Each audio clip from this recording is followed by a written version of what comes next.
So government is on you, federal government, state governors. Here you go. Can you cut down on your expenses and let those resources drill down, to the people? Get the protesters off the streets. These are not political. These are hungry Nigerians. You need to get close to them and you would see that these are hungry Nigerians who want food, who want security.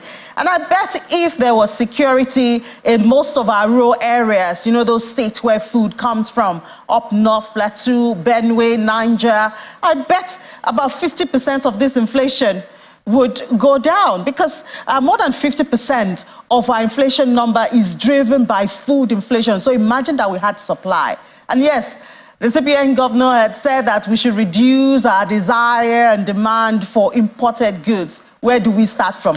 Can we start with him? We'll find out.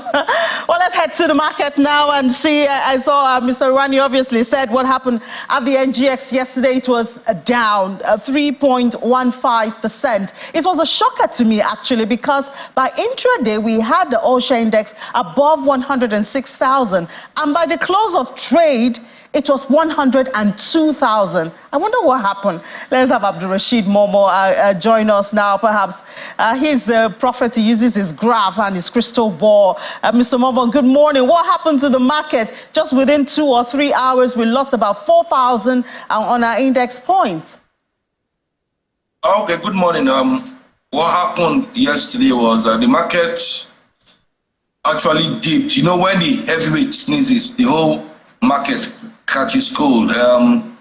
There were two major movements in the market, which was led, I think, Dangsem lost 10%, then I think MTN too lost, they both lost 10%. So those two alone actually plunged the market down by about 3,000 points.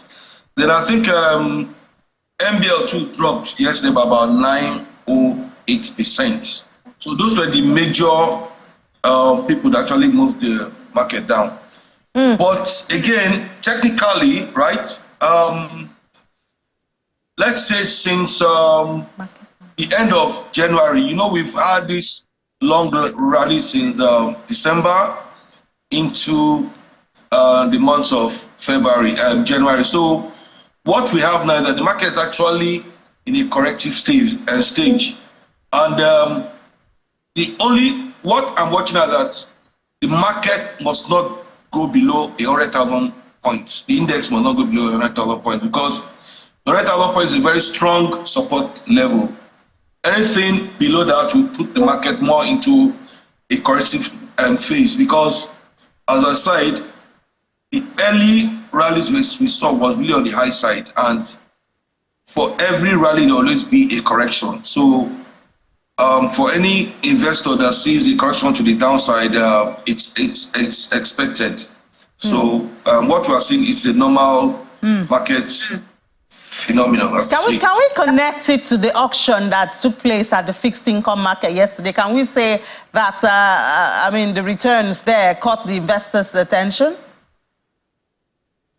Yeah, to some extent.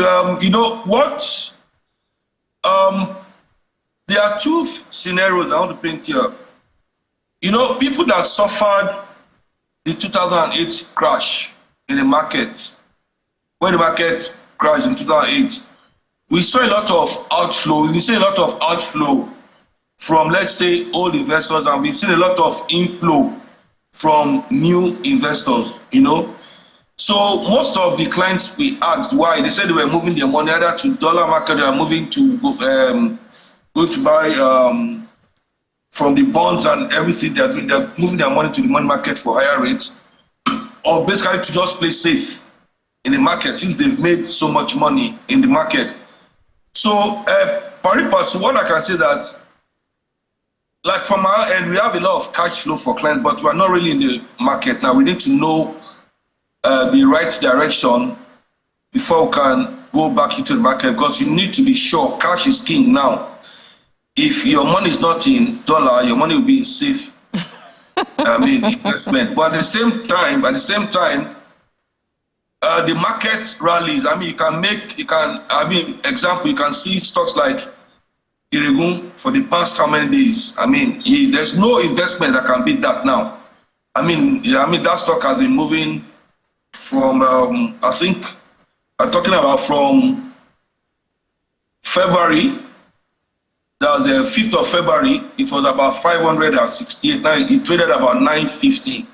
There's no investment that can beat that. So the stock market is still opening. Yeah, there's still openings that no other financial market can actually beat. Yeah. But for now, it's more of correction. There are still good rallies to be made. Even the MBL that's on the downside, I always tell people the strategy is always buy in weakness and sell in strength. So even the Nigerianpolitics, they are saying with the bad result, it's a strong brand. The possibility that we'll see people actually buying into the dips. All right, Mr. Momo, thank you so much for that, your critical analysis of the market. Thank you, and have a great trading day.